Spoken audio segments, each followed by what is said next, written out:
saya Irene Anastasia Bonde dengan NIM 151423104. Saya dari kelas 1E jurusan Pendidikan Guru Sekolah Dasar. Pada kesempatan kali ini saya akan menjelaskan materi tentang pengaturan ruang kelas untuk memenuhi tugas mata kuliah Manajemen Pendidikan oleh dosen pengampu Bapak Dr. Rustam I. Husain SAG MPD. Pentingnya pengaturan ruang kelas dalam pembelajaran. Pengelolaan kelas yang baik merupakan bagian terpenting dari kegiatan pembelajaran seorang guru.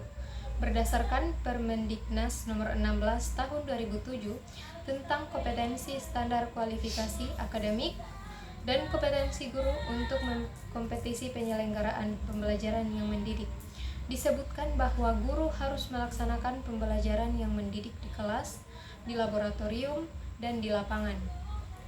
Pelaksanaan pembelajaran di kelas yang dimaksudkan tersebut merupakan bagian dari pengelolaan kelas. Pengelolaan kelas yang baik akan menciptakan interaksi belajar mengajar yang baik pula. Tujuan pembelajaran pun akan dapat dicapai tanpa menemukan kendala yang berarti. Hanya sayangnya, pengelolaan kelas yang baik tidak selamanya dapat dipertahankan, dikarenakan kondisi ruang kelas yang tidak memberikan kenyamanan bagi siswa. Nah, karena tanpa disadari bahwa ruang kelas memberikan pengaruh peserta didik yang luar biasa dalam keaktifan penyampaian materi.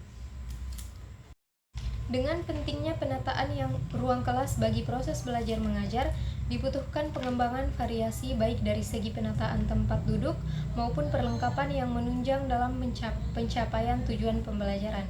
Dalam pengembangan variasi penataan, tentu saja tidak boleh sembarangan, harus diperhitungkan secara matang baik karakteristik siswa maupun kondisi kelas. Dengan segala pengelolaan dan penataan kelas yang baik akan menimbulkan gairah belajar dan peserta didik tidak sukar untuk mencapai tujuan pembelajaran. Pengaturan ruang kelas berarti membangun dan memelihara kondisi lingkungan kelas yang kondusif bagi pembelajaran dan prestasi siswa.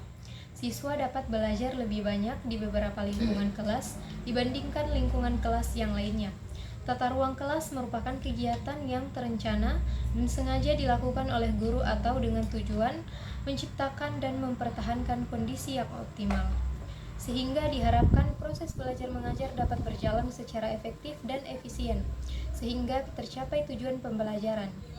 Dapat disimpulkan bahwa tata ruang kelas merupakan kegiatan pengaturan untuk kepentingan pembelajaran, agar tercipta suasana belajar yang menggairahkan. Perlu diperhatikan pengaturan atau penataan ruang kelas belajar. Penyusunan dan pengaturan ruang belajar hendaknya memungkinkan anak duduk berkelompok dan memudahkan guru bergerak secara leluasa untuk membantu siswa dalam belajar, menciptakan lingkungan yang kondusif untuk belajar. Menurut Tuyani, sasaran manajemen kelas dapat diklasifikasikan ke dalam dua macam, yaitu pengelolaan ruang kelas dan pengelolaan peserta didik. Menurut Bermawi dan Arifin, ruang kelas merupakan tempat pembelajaran berlangsung. Kelas yang kondusif dapat tercapai apabila seorang guru sebagai manajer dapat mengelola ruang kelas secara baik. Selanjutnya, Muhtar menjelaskan bahwa guru sebagai seorang manajer harus membekali diri dengan kemampuan konseptual berkaitan dengan planning, organizing, actualing, dan controlling, serta kemampuan sosial yang mengatur tentang hubungan manusiawi, sehingga mampu menerapkan gaya kepemimpinan yang tepat dalam berbagai situasi dan kondisi yang dapat mendukung dalam pelaksanaan program yang dijalankan. Perencanaan atau planning ruang kelas. Perencanaan di sini mencangkup perencanaan tempat duduk peserta didik, perencanaan media pendidikan, perencanaan tanaman dan tumbuh-tumbuhan. Pertama, perencanaan tempat duduk peserta didik. Dalam penentuan tempat duduk peserta didik, sudah dipertimbangkan ukuran tubuh peserta didik. Wiani mendefinisikan tempat duduk peserta didik kuat, stabil, dan mudah dipindahkan oleh peserta didik. Ukuran sesuai dengan kelompok peserta didik dan mendukung postur tubuh yang baik. Minimum dibedakan untuk kelas 1, 2, 3, dan 4 sampai dengan 6.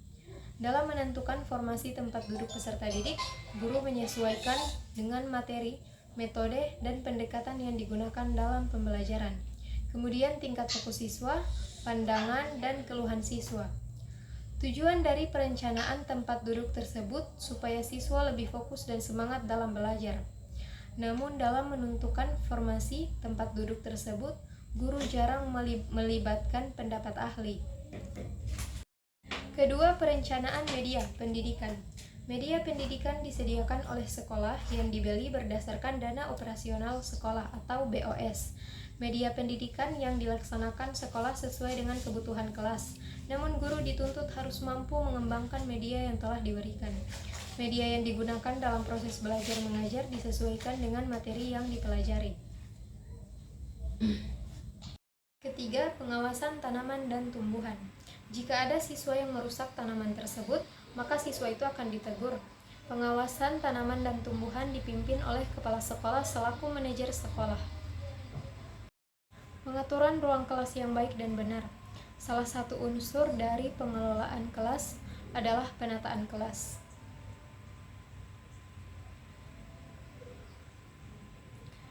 Penataan kelas memerlukan perhatian dan perencanaan yang sungguh-sungguh dalam proses pembelajaran. Penataan ruang kelas penting untuk dilakukan dengan terencana untuk mendukung proses pembelajaran. Aktivitas anak didik dan mobilitas belajar sangat tinggi, di mana anak didik dituntut untuk belajar mandiri, mengerjakan tugas, mengambil dan mengembalikan bahan belajar, menyimpan alat, melakukan pengamatan, baik secara individual ataupun secara kelompok. Semua dilakukan secara terarah dan tidak diawasi oleh guru secara terus-menerus. Karena anak didik harus melakukan kegiatan sendiri dalam kelas, maka semua anak didik harus akrab dengan ruang kelas. Mereka harus merasa seperti ada dalam rumahnya sendiri. Proses belajar berjalan lancar karena anak didik telah mengenal ruang kelas dengan baik, di mana mereka mengambil, mengembalikan, menyimpan sesuatu yang berkaitan dengan bahan belajarnya. Sudah dihafal. Untuk mendukung kegiatan anak didik tersebut, maka ruangan kelas harus ditata dengan sangat baik. Pengelolaan kelas adalah suatu usaha yang dilakukan oleh penanggung jawab kegiatan pembelajaran dengan maksud agar tercapai kondisi optimal sehingga dapat terlaksana kegiatan belajar sebagaimana yang diharapkan. Atau pengelolaan kelas adalah suatu keterampilan untuk bertindak dari seorang guru berdasarkan atas sifat-sifat kelas dengan tujuan menciptakan situasi pembelajaran ke arah yang lebih baik. Peserta didik dalam satu kelas biasanya memiliki kemampuan yang beragam. Ada yang pandai, ada yang sedang, dan kurang. Sebenarnya tidak ada peserta didik yang pandai atau bodoh. Yang lebih tepatnya adalah peserta didik dengan kemampuan lambat atau cepat memahami materi dalam belajar. Dalam materi yang sama, bagi peserta didik, satu memerlukan 2 kali pertemuan untuk dapat memahami isinya. Namun bagi peserta didik lain, perlu 4 kali pertemuan untuk dapat memahaminya. Untuk itu, guru perlu mengatur kapan peserta didik ini bekerja secara perseorangan, berpasangan, dan kelompok. Jika kelompok, peserta didik dikelompokkan secara campuran, berbagai kemampuan, sehingga menjadi tutor sebaya. Selain itu, kursi dan meja peserta didik dan guru juga perlu ditata sedemikian rupa, sehingga dapat menunjang kegiatan pembelajaran yang dapat mengaktifkan peserta didik, yakni memungkinkan hal-hal sebagai berikut. Yang pertama, aksesibilitas. Peserta didik mudah menjangkau alat atau sumber belajar yang tersedia. Yang kedua, mobilitas. Peserta didik dan guru mudah bergerak dari satu bagian ke bagian yang lain dalam kelas. Yang ketiga, interaksi. Memudahkan terjadinya interaksi antara guru dan peserta didik maupun antar peserta didik. Yang keempat, variasi kerja peserta didik. Memungkinkan peserta didik bekerja sama secara perseorangan, berpasangan, atau kelompok. Lingkungan fisik dalam ruangan kelas dapat menjadikan belajar aktif. Dekorasi interior kelas perlu dirancang yang memungkinkan peserta didik belajar secara aktif, yakni menyenangkan dan menantang. Kegiatan belajar peserta didik perlu diciptakan yang memungkinkan peserta didik dapat mengembangkan potensinya secara optimal.